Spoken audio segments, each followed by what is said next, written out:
രാവിലെ 8 മണി. അതൊക്കെ അങ്ങ് സ്വപ്നത്തിൽ. നമുക്ക് 10 മണി മതി. അപ്പം ഇനി എണീച്ച് പല്ലൊക്കെ തേച്ച് തലമുടിയൊക്കെ കെട്ടി ഒന്ന് വൃത്തിയായി നിൽക്കാൻ വിചാരിച്ചു. ഇതാണ് എൻ്റെ ഒരു കുഞ്ഞ് ഡേ ഇൻ മൈ ലൈഫ് എന്ന് പറയുന്നത്. അപ്പം വൃത്തിയായതോടൊപ്പം ഞാൻ എൻ്റെ കട്ടിലും കൂടെ അങ്ങ് വൃത്തിയാക്കി. ഇനി ആരെങ്കിലും കയറി വന്നിട്ട് ഈ വീട്ടിൽ പെമ്പിളരൊന്നും ഇല്ലേ എന്ന് ചോദിക്കാം. ഇങ്ങനെ ഒരു സ്ഥലം എല്ലാവരുടെ വീട്ടിലും ഇല്ലേ? ഉണ്ടെങ്കിൽ ഒന്ന് കമൻറ്റ് ചെയ്യുക. എൻ്റെ വീട്ടിൽ ധാരാളമാണ്. ആ ഒരു സ്ഥലത്ത് ഇനി ഇല്ലാത്ത ചവറുകളൊന്നും. ഇനി ഉറക്കം അണിച്ചിട്ടുള്ള ആദ്യ പരിപാടിയാണ് നമ്മുടെ കാപ്പിപ്പൊടി. കാപ്പി പൊടിക്കുന്ന പുട്ടും പപ്പടവും പഴവുമാണ്. പുട്ടത ഇങ്ങനെ പൊട്ടിക്കണം. ആ കിട്ടുന്ന ഒരു സാറ്റിസ്ഫാക്ഷൻ ലെവല് വേറെ എവിടെ നിന്നും കിട്ടത്തില്ല. വീട്ടിൽ പ്രത്യേകിച്ച് പണികളൊന്നും ഇല്ലാത്തത് കൊണ്ട് തന്നെ കറങ്ങി തിരിഞ്ഞെത്തിയപ്പോഴത്തേക്ക് ഉച്ചയ്ക്ക് 1:45. ഈ സമയം കേൾക്കുമ്പോൾ ഞാൻ വല്ലാണ്ട് ബിഗ് ബോസ് മിസ് ചെയ്യുന്നുണ്ട്.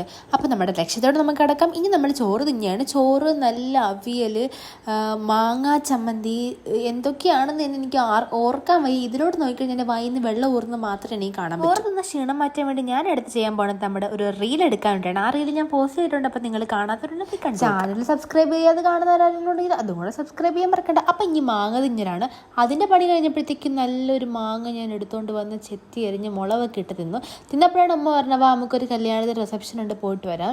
അങ്ങനെ ഞാൻ ഉമ്മയോട് റെഡിയായത് റിസപ്ഷന് പോകാൻ വേണ്ടി ഇറങ്ങി. സുന്ദരന്റെ മട്ടുംഭാവം കണ്ടപ്പോഴേ മനസ്സിലായി ഇന്ന് പൂസാനുള്ള പരിപാടിയാണെന്ന്. സ്വന്തം സൗന്ദര്യം പോലും നോക്കാതെ എന്റെ കൂടെ ഓടി ഇറങ്ങി വരുന്നതല്ലേ, അപ്പം കുഴപ്പമില്ലല്ലേ. അവിടുന്ന് വിട്ട് നേരെ എത്തിയത് നമ്മുടെ കല്യാണ പന്തലാണ്. അവിടെ വന്നപ്പോഴത്തേക്കും ആൾക്കാർക്ക് വന്നു തുടങ്ങിയതേ ഉള്ളൂ. ആ പിറകിന്ന് വരുന്ന 2 സുന്ദരികളാണ് എൻ്റെ ഉമ്മയും വല്യമ്മയും. കൊണ്ടാക്കിയിട്ട് പോയത് നമ്മുടെ കാക്കച്ചി. കല്യാണ ചെറുക്കനാണ്. അപ്പൊ കുറച്ച് ഗമേക്കാവും. അവിടെ നമ്മൾ ഫുഡ് കഴിക്കാനേ പോയി. അപ്പം വല്യപ്പ എന്തോ പോയി അണ്ണനെ പോലെ അങ്ങനെ ആലോചിച്ചിരിക്കുകയാണ്. പിന്നെ ഞാൻ തട്ടി ഉണർത്തി ഫുഡ് കഴിക്കാൻ വേണ്ടി കാണിച്ചു കൊടുത്തു. ഇതാണ് നമ്മുടെ ആ ഡെക്കറേഷൻ ചെയ്തിരിക്കുന്നത്. നല്ല രസം, എനിക്ക് ഇഷ്ടപ്പെട്ടു. ഞാൻ ഇതിൽ തന്നെ എൻ്റെ കല്യാണത്തിന് വിളിക്കും. അതിന് നിന്നെ ആര് കെട്ടാനേ എന്ന ചോദ്യം ഇവിടെ നിരോധിച്ചിരിക്കുന്നു. ഇനി അവിടെ കുറച്ച് കാര്യങ്ങളൊക്കെ പറഞ്ഞിട്ട് നമ്മൾ നേരെ വീട്ടിലോട്ട് പോയി ബാക്കി കല്യാണ വിശേഷമായിട്ട് നാളെ കാണാം. അപ്പോൾ വീഡിയോ ഇഷ്ടപ്പെട്ട സബ്സ്ക്രൈബ് ചെയ്യാൻ മറക്കണ്ട.